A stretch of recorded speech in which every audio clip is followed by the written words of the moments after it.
Hello students, how are you? It's me Praveena. I'm here to present a new topic in network theory. Today I'm going to discuss about mesh analysis and nodal analysis. That is our topic. Before that, all of you should take your notebook and a pen and you should write the notes because my PPT itself is the notes because I am going to discuss about a problematic topic. So you should write down the notes from my PPT itself, and also you can solve the equations when I am describing. Okay. So first of all, I'll explain about mesh analysis and nodal analysis. Usually, mesh and nodal analysis are two basic important techniques used in finding solutions of a network. If the network has a large number of voltage sources, mesh analysis is useful to solve for the network parameters. If there are any current sources in a circuit, they are to be converted into equivalent voltage sources. If the network has more current sources, node analysis is useful. And this is the first point you should remember, that usually mesh analysis and nodal analysis are used to solve a network. Sometimes you have to find out the voltage or current, whatever it is. So mesh analysis and nodal analysis will help you to find out those unknown parameters. Suppose the network has a large number of voltage sources, then it is advisable to use mesh analysis. And if the network has a larger number of current sources, it is better to use nodal analysis. But sometimes the network may contain voltage source and current sources. In that case, if the number of voltage sources is large, it is better to use mesh analysis. Okay. If the number of current sources is large, then it is better to use nodal analysis. Okay. Then coming to the details of mesh analysis, first we will discuss about mesh analysis and we will do the problems of mesh analysis. After that we will go to nodal analysis. So first of all, what is a loop? We know that a loop is a closed path and a mesh is defined as a loop which does not contain any other loops within it. Okay, mesh itself is a loop but it does not contain any other loops within it. Okay, that is the definition of mesh. A mesh is defined as a loop which does not contain any other loops within it. So that idea is clear to you. Okay, and mesh analysis is applicable only for planar networks. Then what is you mean by planar network? That is, it is saying that mesh analysis is applicable only for planar networks. If a circuit is a circuit is said to be planar if it can be drawn on a plane surface without crossovers. Okay, so a planar network is one, or a planar circuit is one if that circuit can be drawn on a plane surface without crossovers. Okay, then that circuit is planar. So mesh analysis is applicable only for such type of circuits. Okay, a non-planar circuit cannot be drawn on a plane surface without a crossovers. Sometimes you may be seeing that some crossovers are seen in some circuits. So mesh analysis is not applicable for such type of circuits. Okay, so next, what are the steps for doing mesh analysis? And there are mainly 3 steps for doing mesh analysis. And here first step is that check whether the circuit is planar or not. So that means the circuit should be planar, then only we can apply mesh analysis. So first you should check whether the circuit is planar or not. See, here there is a circuit and in this circuit there are no crossovers. Okay, so this circuit is planar circuit. It can be seen on the plane surface without any crossover. Okay, and the second step is select mesh currents. That means in the next step you should select mesh currents. Here in this circuit it is seen that in every mesh, you know that mesh is a closed path, and here what is the mesh? Here the mesh is starting from A, B, E, F, A. That is one mesh. That is a loop. That is a closed path. So A, B, E, F, A is one mesh. And what is the other mesh? B, C, D, E, B. That is another mesh. Okay. So here there are two loops that can be considered as two meshes. Okay. And first we know that it is a planar circuit, and second we will select the mesh currents, and here the mesh current is the loop current itself, and it is drawn like this I1, okay, by the arrow mark, and in the second loop it is drawn as I2 and with an arrow mark, okay. That is a selection of mesh current, and we are simply notating it with the I1 and I2. And next, what is the next step? Finally, write Kirchhoff's voltage law equations in terms of unknowns and solve them to get the final solution. So in the next last step, we have to write the Kirchhoff's voltage law equations for in terms of unknowns and solve them to get the final solution. So that is a step. So first of all, here is an example, and that circuit contains a voltage source Vs, resistors R1, R3, R2 and R4, and it forms a planar circuit, planar network. And here there are two loops. One loop is ABEFA. ABFA contains R1, R2 and Vs, okay. Next loop is BCDEB, that contains resistors R3, R4 and R2, okay. And we are marking the mesh current as I1, marking in the clockwise direction, and next is I2 marking in the clockwise direction, okay. These all are the mesh currents, and then we can simply apply Kirchhoff's voltage law to first loop and then to next loop, okay. So we will get two equations. So in this circuit we have marked I1 from in the closed in a clockwise direction, okay. So we can find that the loop current I1 passing through R1 then to R2 and then the branch FA, okay. So that is its direction, and next the loop current I2 passes through R3, R4 and next to R2. So that means loop current I2 passing through R3 in a direction R3, R4 then R2, okay. So if you are seeing R2, what are the currents in through R2? R1 is flowing through R2 downwards, I1 is flowing through R2 downwards and I2 is flowing upwards through upwards, okay. You can clearly see it from the figure that I1, what is the direction of I1 through R2? I1 is flowing downwards. What is the direction of I2 through R2?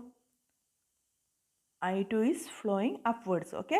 If you are completing the path of I1 and I2, you can see that the current I1 minus I2 is passing through R2. So we can say that current I1 is passing through R1 and I1 minus I2 is passing through R2, okay. So in this circuit here, the circuit is given, okay. In this circuit we have marked the loops, two loops and two mesh currents, and then what is the next step? In the third step we can apply Kirchhoff's voltage law, okay. So by applying Kirchhoff's voltage law, we can write, first of all we are taking the first loop, okay. First loop we are taking the first loop and we can apply Kirchhoff's voltage law. What is Kirchhoff's voltage law? Kirchhoff's voltage law says that algebraic sum of voltages around a loop will be equal to 0. So you should write voltage equation for Kirchhoff's law. So we can write Vs minus I1 into R1 minus I1 minus I2 into R2 equal to 0, okay. You can write the Kirchhoff's equation as, you can see the equation Vs, you should compare the circuit diagram and the equation, okay. First of all you can write Vs minus, why minus sign come? Because current flows from a higher potential to lower potential, okay. So we can write it, we are taking in a clockwise direction, so Vs is from negative terminal to positive terminal, so Vs is taking as positive, and minus, why we are taking minus sign? Current flows from higher potential to lower potential, so current flows through R1 can be written as minus I1 into R1, okay. So Vs minus I1 into R1. Next is the resistor R2, and what is the symbol?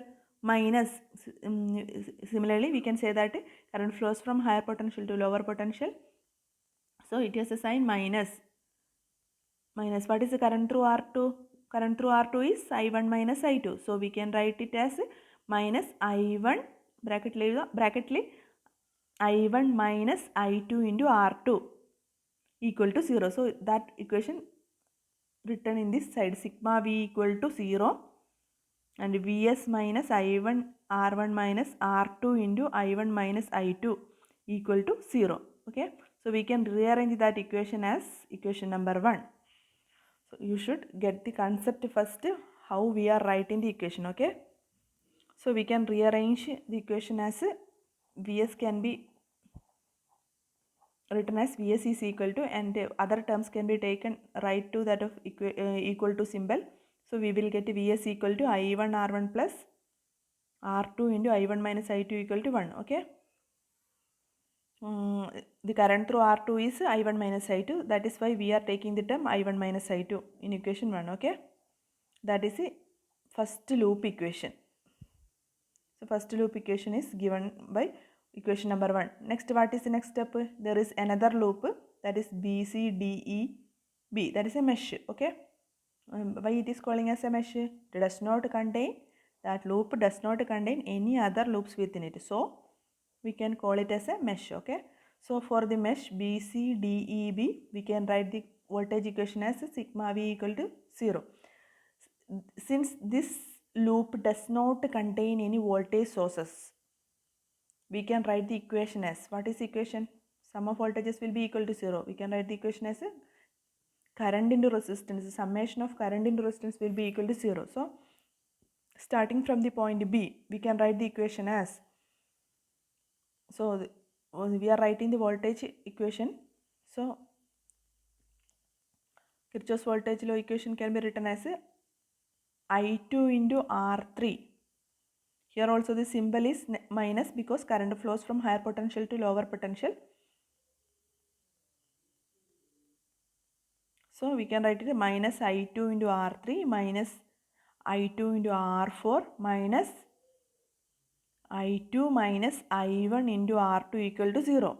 Here all the terms are negative, that is equal to 0. So we can change the sign as, here you can see in the second equation, R2 into I2 minus I1. Why the term I2 minus I1 comes? The current through the resistor R2 will be the difference between the two currents. Here we are considering the second mesh. So here we are considering the second mesh. So we are assuming that the current I2 is greater than that of I1. That is why we are taking it as I2 minus I1. Okay. But in the first equation, you can see that the current through R2 is taken as I1 minus I2. Okay. Because when we are considering the first loop, we are assuming that the current through the loop I1 is greater than that of I2. That is why we are taking I1 minus I2.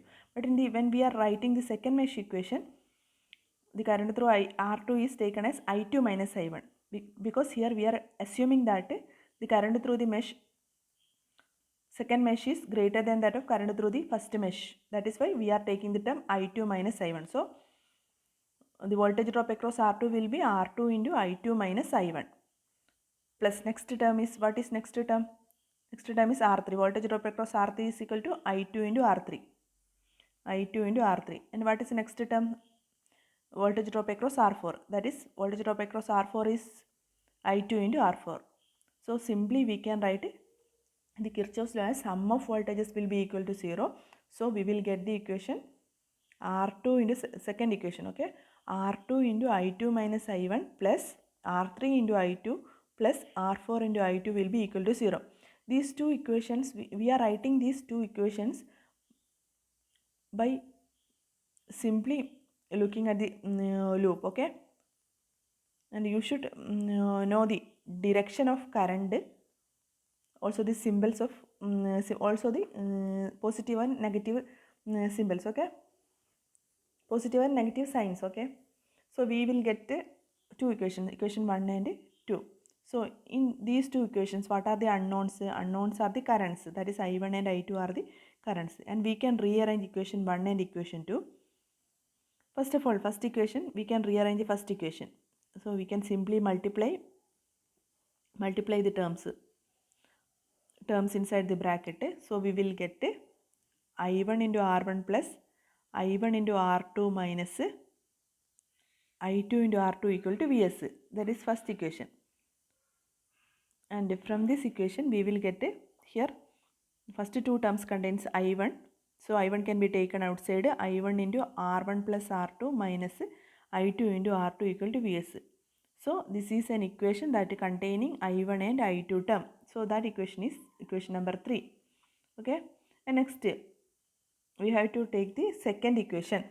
That is the second mesh equation, and we can also rearrange the terms in the second equation. So we can simply multiply the terms inside the bracket.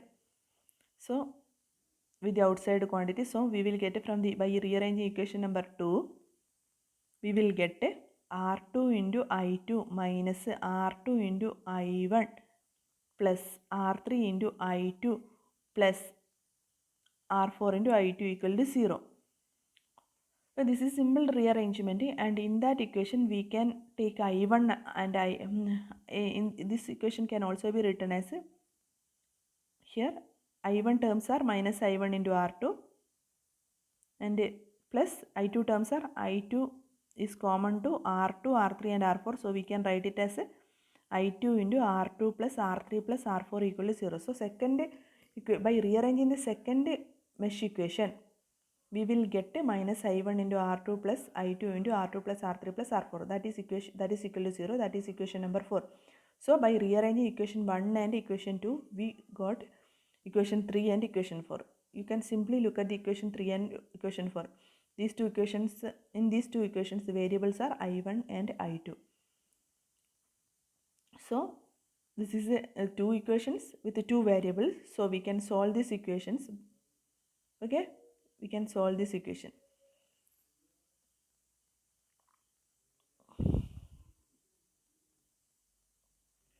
So equation 3 and 4 can be solved to get I1 and I2. This is the steps for finding the unknown currents in a network by using mesh analysis. Okay, what are the steps?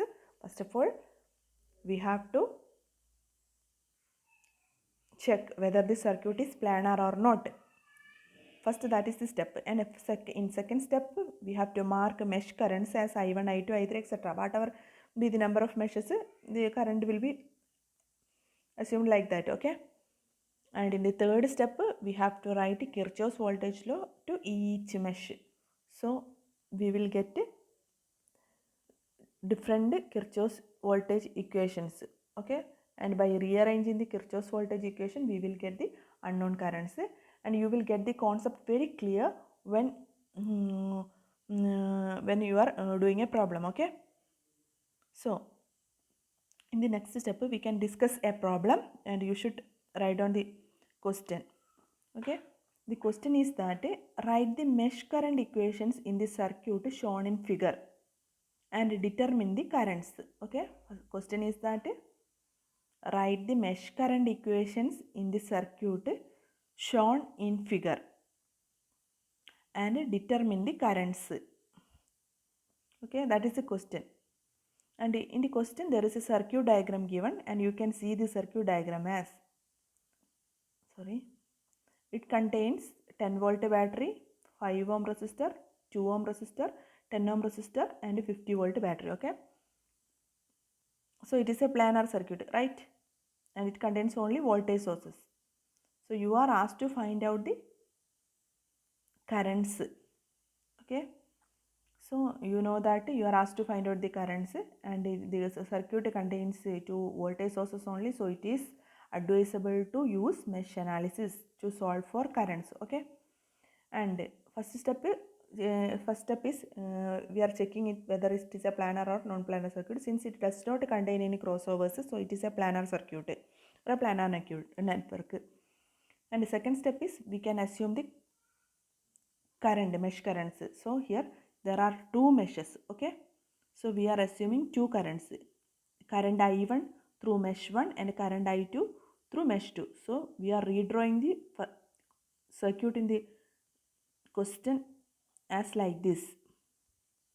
Here we are assuming two mesh currents I1 and I2 and all other parameters are same as given in the question. Okay. And next, what is the step? When we marked when we marked I1 and I2, we can write the Kirchhoff's voltage law equations. That is the next step. So there are two loops and we can first write the Kirchhoff's law for the first loop or first mesh. So for the first mesh, you have to consider the first mesh. What are the components in the first mesh? 10 volt battery, 5 ohm resistor and 2 ohm resistor. Okay. What is the current through 5 ohm resistor? I1. What is the current through 2 ohm resistor? I1 flowing downwards and I2 flowing upwards. Okay.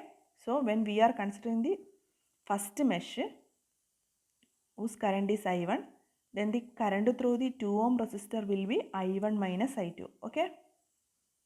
So you can write the Kirchhoff's voltage law equation, that is algebraic sum of voltages will be equal to 0. So starting from the 10 volt side, we can write the equation as to the right corner, Kirchhoff's voltage law 10 minus 5 I1 minus 2 into I1 minus I2 equal to 0. This is the Kirchhoff's voltage law equation, that is we can write it as 10 minus 5 I1 10 minus 5 I1 minus 2 into I1 minus I2 equal to 0. That is the Kirchhoff's equation. Why we are taking I1 minus I2? The current through 2 ohm resistor is I1 minus I2. Why we are taking it as I1 minus I2 instead of I2 minus I1? Because we are considering the first mesh and we are assuming that the current in the first mesh is greater than that of the current in the second mesh. Okay. But if we are considering the second mesh, we will take it as a current through the 2 ohm resistor will be I2 minus I1. Okay. That is a procedure we are using to solve problems. So that you should remember. Okay. So we got the equation as 10 minus 5 I1 minus 2 into I1 minus I2 equal to 0. And we can rearrange that equation as 10 equal to other quantities we can take on to right side of the equal to symbol. So 10 equal to 5 I1 plus 2 into I1 minus I2. And in this we can multiply the terms inside the bracket to outside quantity, that is 10 equal to 5 I1 plus 2 I1 minus 2 I2. And in that we can add the terms that containing I1. So 10 will be equal to 7 I1 minus 2 I2. And this is the first equation, that is the mesh equation for first mesh. Okay. That you should remember, that you should mark it as equation number 1. And what is the next step? Next we are analyzing the second mesh. What is the components in the second mesh? What are the components in the second mesh? In the second mesh there are 2 ohm resistor, 10 ohm resistor and a 50 volt battery. Okay. We are marking the current I2 as shown in the figure. Okay. So current through the 10 ohm resistor will be I2 and the current through the 2 ohm resistor will be I2 minus I1. It is not I1 minus I2, it is I2 minus I1. Why we are taking I2 minus I1? Since we are considering the second mesh, so we are assuming that the current through second mesh is greater than that of the current through first mesh. So we are taking the current through I2 as 2 ohm as I2 minus I1. Okay. So what is the Kirchhoff's voltage law equation for the second mesh? That is algebraic sum of voltages will be equal to 0. So we can write the equation as first of all starting from the 10 ohm resistor minus 10 into I2. Why minus sign comes? Because current flows from higher potential to lower potential. So we are taking the sign as minus 10 I2. And next If we are considering the voltage source, what is its sign? Minus 50. Why it is minus 50? Because the direction is taking from upwards to downwards. That means from the positive terminal of the battery to negative terminal of the battery. So it is given as minus 50 volt. Okay. What is the next term? Next term is current voltage drop across 2 ohm resistor. What is the voltage drop across 2 ohm resistor? Voltage drop across 2 ohm resistor is resistance into current. So that is equal to 2 into, here the current is I2 minus I1. So by summing all the terms, we got the equation minus 10 I2 minus 50 minus 2 into I2 minus I1 equal to 0. And in that equation, we can multiply the terms inside the bracket with the outside quantity. So we can write minus 10 I2 minus 50 minus 2 I2 plus 2 I1 equal to 0. These are all simple mathematics. Anyway, I am explaining this for the clarity. Okay. And in that equation, we can find that there are two terms that containing I2. So we can sum it. That is minus 10 I2 and minus 2 I2. So it will become minus 12 I2. So the equation become 2 I1 minus 12 I2 minus 50 equal to 0. 50 can be taken to other side of equal to symbol. So we will get the equation as 2 I1 minus 12 I2 equal to 50. That is the second equation. So we got the mesh equation for the second mesh. So now we have two equations, that is equation 1 and equation 2. Equation 1 represents the mesh equation for mesh 1 and equation 2 represents the mesh equation for mesh 2. Okay. What is the next step? We have to solve for I1 and I2. Okay. Here there are two equations and two unknowns. And we want to solve for I1 and I2. So from the two mesh equations, we can apply simple mathematics to solve this equation. Anyway, I am explaining here and you can go through that. Here the equations are 7I1 minus 2I2 equal to 10 and 2I1 minus 12I2 equal to 50. Okay. By solving the above equation, how can we solve this? I am solving it like a manner. I am first multiplying first equation with 2 and I am multiplying second equation with 7 so that the quotients of I1 will be same. That is, when I am multiplying 7I1 with 2, it will become 14I1 and minus 4I2 equal to 20. So first equation become like this, and when I am multiplying second equation with 7, so I1 quotient will be 14I1 minus 84I2 equal to 350. That is second equation. So in the so I am marking it as equation number 3 and equation number 4, and in these two equations quotients I1 are same. So I am simply subtracting these equations. So I1 terms will be cancelled out. So I got 80 I2 equal to minus 330 and I2 will be equal to minus 4.125. So I2 equal to minus 4.125. Okay. So I got I2. Whenever I got I2, I can substitute a value of I2 to any of the equation 1 or equation 2. So I will get I1 equal to 0.250 ampere. So I got the value of I1 and I2. What you are asked to find? You are asked to find currents. Determine the currents. Okay. You are asked to find out currents. What are the currents? I1 and I2.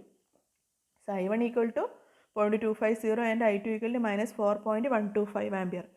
So what is the meaning of this minus sign? I2 here, I2 is minus 4.125. What is the meaning of minus sign? What is the meaning?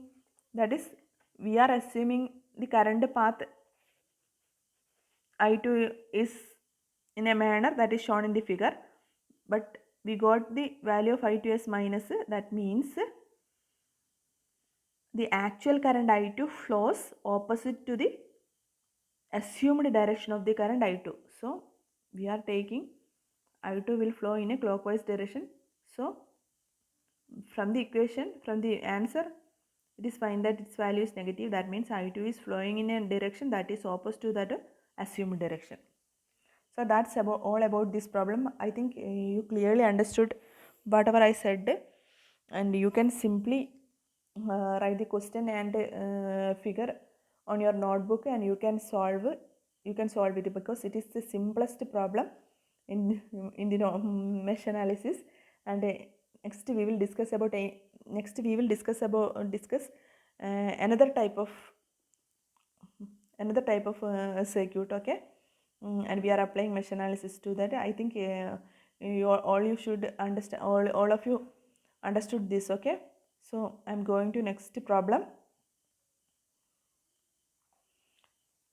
So in this problem, what is the question? Determine the mesh current I1 in the circuit is shown in figure. So the circuit is shown here and you are asked to find out the mesh current. Okay. So first of all, you look at the circuit. It contains 50 volt battery, 10 ohm resistor, 5 ohm resistor, 3 ohm resistor, 2 ohm resistor, 10 volt battery and 5 volt battery. Also there is a resistor that is in between. It's a resistor in between. Okay. So in the question itself, all the currents are marked. That is I1, I2 and I3 are marked. So you have to solve for mesh current I1. Okay. I1 you should find out. First of all, you know that from the figure you can find that there are 3 loops, right? One loop containing 50 volt, 10 ohm, 5 ohm and 3 ohm. And other loop is containing 10 volt, 2 ohm, 5 ohm and 1 ohm. And other loop contain 5 volt, 1 ohm, 3 ohm. Okay. There are 3 loops and 3 mesh currents, and you have to solve for I1. Okay. So this is a planar network and you can simply solve it by using mesh analysis. So since here there are 3 loops or 3 meshes, there will be 3 mesh equations. So for the first mesh, which contains 50 volt, 10 ohm, 5 ohm and 3 ohm, we can write the Kirchhoff's voltage law equation. So we can write 50 minus 10 into I1 minus 5 into I1 minus I2, sorry, minus 5 into I1 plus I2 minus 3 into I1 minus I3 equal to 0. This is the first mesh equation. So there is a difference. You can first look at the first mesh. Okay. First mesh containing 50 volt, 10 ohm, 5 ohm and 3 ohm. And you are simply writing the Kirchhoff's voltage law equation. For that you have to find out the voltage drop across 10 ohm, 5 ohm, 3 ohm etc. So voltage drop across 10 ohm will be resistance into current, that is 10 into I1. That's simple.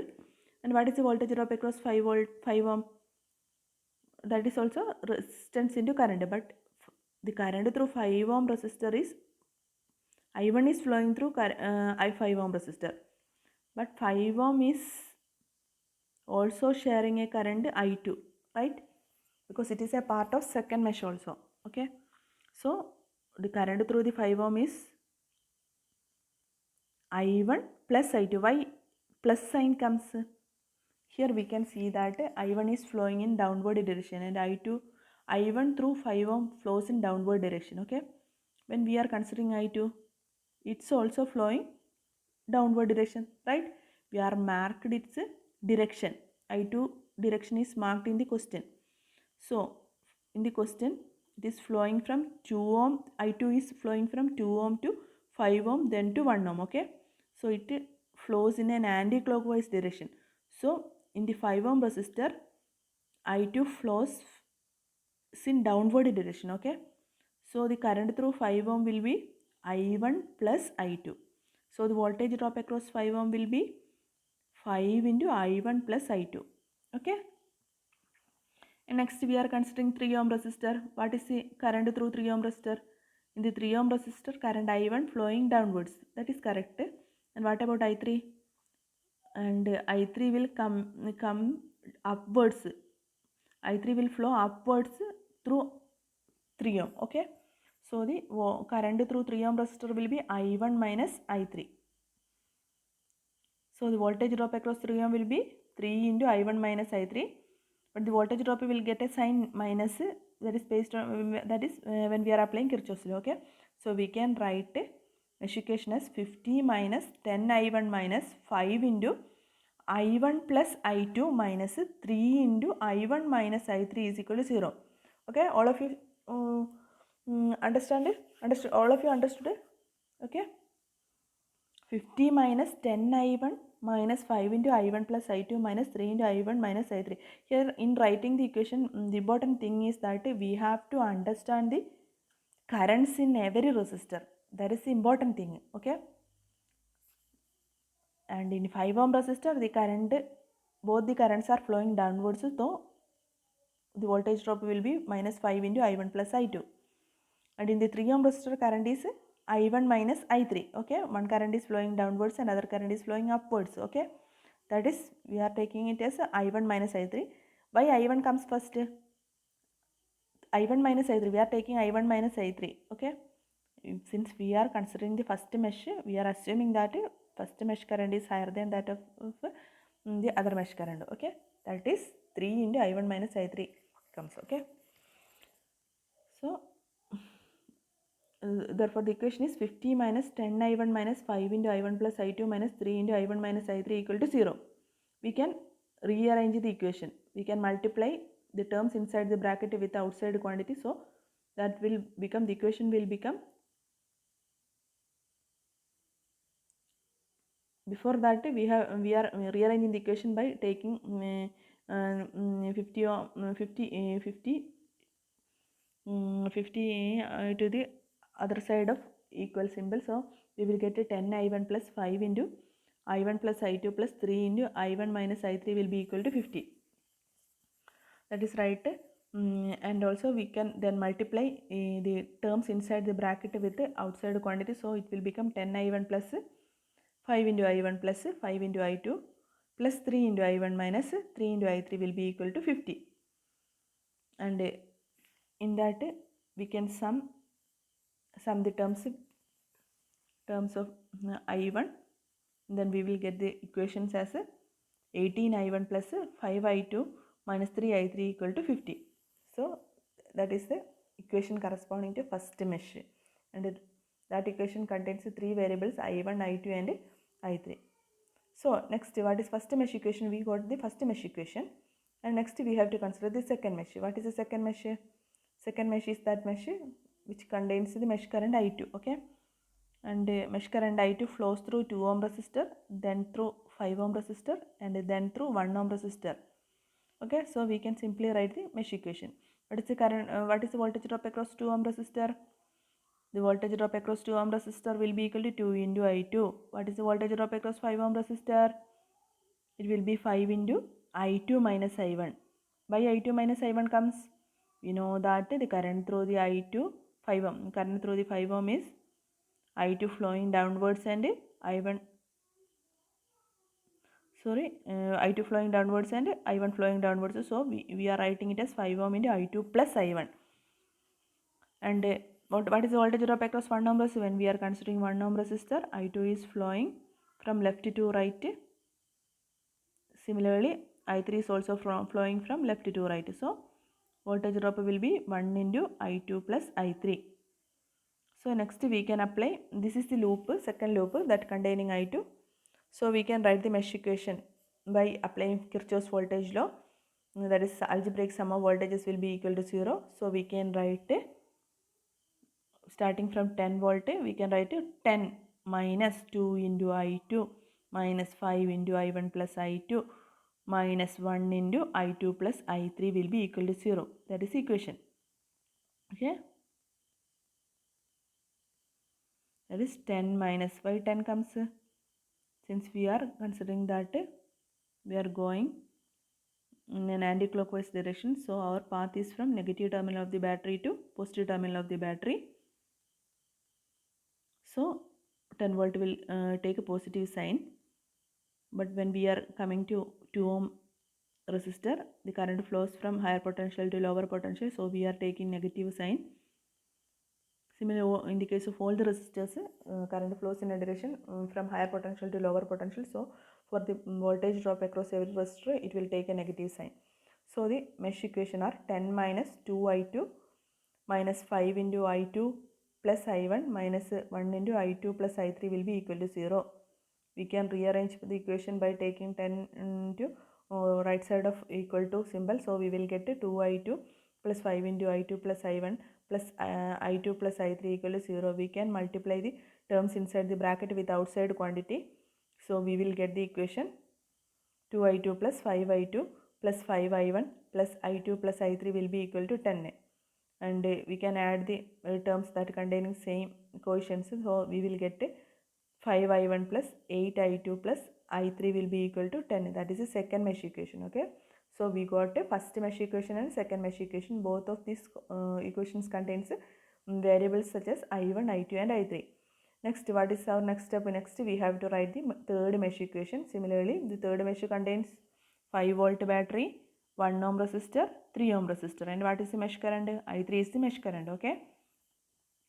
So for writing the Kirchhoff's voltage law equation, we have to find out the voltage drop across every part. That is, what is the voltage drop across 1 ohm resistor? That is resistance into voltage. Sorry, resistance into current. So 1 into, what is the current? Current through 1 ohm is I3 plus I2. We know that current I2 also flowing from left to right through 1 ohm, and current I3 also flowing from left to right through 1 ohm. That is, both the currents are in the same direction, so the currents are added up. So voltage drop across 1 ohm resistor is equal to 1 into I2 plus I3. Similarly, when we are considering 3 ohm resistor, what is the voltage drop across 3 ohm resistor? We know that the I3 is flowing upwards and I1 is flowing downwards. So the voltage drop across 3 ohm resistor will be 3 into I3 minus I1. Okay. So we can write the mesh equation as minus I1 minus 5 minus 1 into I2 plus I3 minus 3 into I3 minus I1 will be equal to 0. You know why we are taking I2 plus I3 and why we are taking I3 minus I1 as current. And this negative and positive sign, when we are assuming that the current direction I3 is in a clockwise direction, so we are applying the Kirchhoff's voltage law in that direction. Okay. So when we are considering 5 volt battery, the current flow is like from clockwise direction, so the current will coming from the positive terminal to negative terminal of the battery. So we are taking as we are taking minus 5 volt. Okay. We are moving from the positive terminal of the battery to negative terminal of the battery. The current is flowing in that direction. So we are taking the sign as minus 5 volt. Also, in the case of resistors, we know that current always flows from higher potential to lower potential. So when we are considering the voltage drop, it will be it will taking a negative sign. So we got the equation minus 5 minus 1 into I3 plus I2 minus 3 into I3 minus I1 will be equal to 0. In this equation also we can multiply the terms inside the bracket with the outside quantity. So that will be equal to I3 plus I2 plus 3 into I3 plus I2 plus 3 into I3 minus 3I1 equal to minus 5. Before that we have rearranged the equation by taking minus 5 to right side of the equal to symbol. So finally we got the equation minus 3I1 plus I2 plus 4I3 equal to minus 5. That is third equation. So simple mathematics, you should write it in your notebook, then you will get it. I am simply reading this for understanding you. Okay.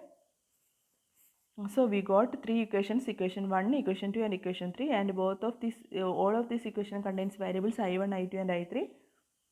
So here we have three equations and three variables. So we cannot simply solve these three equations for three unknowns. So okay, what are the equations? These equations are equation 1, equation 2 and equation 3. That is marked. I am not reading it. So we can find that every term will contain, every equation will contain I1 term, I2 term and I3 term. And also so we can use a technique, that is Cramer's rule, to solve this equation for I1, I2 and I3. First of all, the equation should be in an order. First term is I1, second term is I2 and third term is I3. and then equal to and the value.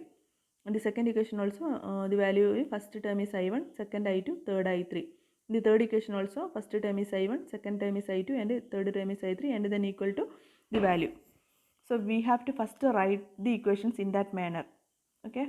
Next we can represent it in a matrix form as we are avoiding every variables terms and we are simply writing the coefficients of the equations. So that is 18, 5 minus 3 in a column and 5, 8 and 1 in another second column and minus 3, 1, 4 in third column.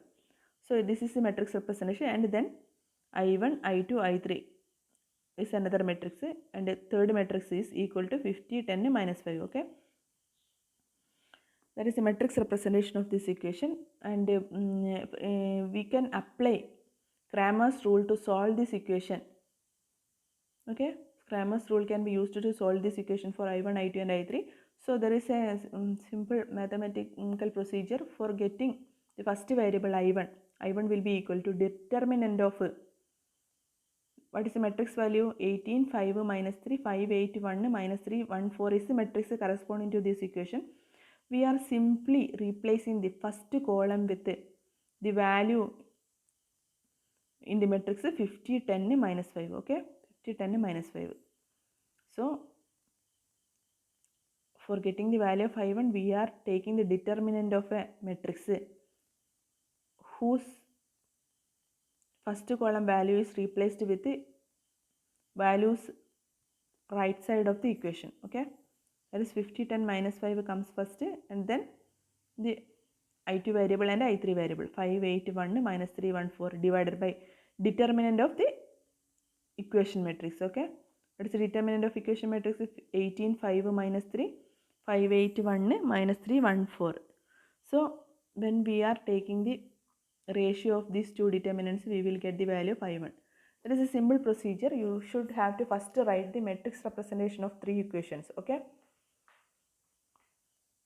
and that is first the coefficient matrix and then the first coefficient matrix, then the variable matrix and equal to the value matrix. Okay, so getting the value of I1 will be equal to ratio of two determinants and denominator is the determinant of original coefficient matrix and the numerator will contain the determinant. Numerator will be the determinant of another matrix and who for that the quotient matrix, first column of the quotient matrix is replaced with the value matrix. Okay, that is the procedure. And similarly we can find out I2. For finding out I2 will be equal to it is also the ratio of two determinants and the denominator is a determinant of the original quotient matrix. Quotient matrix here also for here also the quotient matrix is 18, 5 minus 3, 5, 8, 1 minus 3, 1, 4. That is the determinant of a quotient matrix and the numerator will contain the determinant of another matrix whose first column is replaced with the value of 50, whose second column is replaced with the value of 50, 10, minus 5. Okay, so in the quotient matrix we are replacing the second column, that is 5, 8, 1 with another value is 50, 10, minus 5. Okay, then the third column is the same, so we will get I2 and the ratio it is simple mathematics to find out I2. We can find out the ratio. First we have to find out the determinant separately and then we can find out the ratio. I think you all familiar with the, how to find out the determinants and all. So I am not explaining it and I have simply wrote the values, how to find out the values for this determinant. So you can go through those values. I am not saying each and every values. Okay, so I2 will be like this. And next, what is a unknown variable? Next is the I3. How I3 can be find out by Cramer's rule? In that case also we can use the ratio of two determinants. Therefore I3 will be equal to what is the determinant? What is the determinant of a matrix and whose third column will be replaced with that value 50, 10, minus 5. Okay, and the denominator side is the determinant of quotient matrix itself. So we got a value of I3. So I1, I2 and I3 we find out. Okay. This is all about the second problem. Second problem, what is the difference between the first problem and second problem? In the first problem, it is a simple circuit that containing two loops. So there will be two variables. So we can easily solve it. But in the second problem, there are three loops. So there will be three equations and three variables. So Cramer's rule are using to solve the values for I1 and I2 and I3. Okay. Next, this is all about mesh analysis, simple mesh analysis that containing voltage source only. But in some cases, there will be current source also. There is voltage source also. There will be current sources. So a mesh analysis is not enough to find out the solutions for I1, I2 and I3. So there is another method, that is super mesh analysis. So when a circuit contains voltage source and current sources, then super mesh analysis is using. So suppose any of the branches in the network has a current source, then it is slightly difficult to apply mesh analysis. So one way to overcome this difficulty is by applying the super mesh technique. So a super mesh is constituted by two adjacent loops that have a common current source. Okay, what do you mean by super mesh? Super mesh means a super mesh is constituted by two adjacent loops that have a common current source. Okay, so here is a circuit diagram that containing voltage source V and current source I. Current direction is also marked, and here the loop currents are marked as, or mesh currents are marked as I1, I2, I3. There are resistors R1, R3, R4, etc. So this is a, we can say that this circuit contains voltage source and current source, so we cannot simply go for mesh analysis. Okay, since it contains voltage source. So since it contains current source, we cannot simply go for mesh analysis. So in that circuit, we have to go for super mesh. So a super mesh definition is, a super mesh is constituted by two adjacent loops that have a common current source. That is, super mesh is a two adjacent loop that have a common current source. Here in this figure, we can find that adjacent loops are, one loop is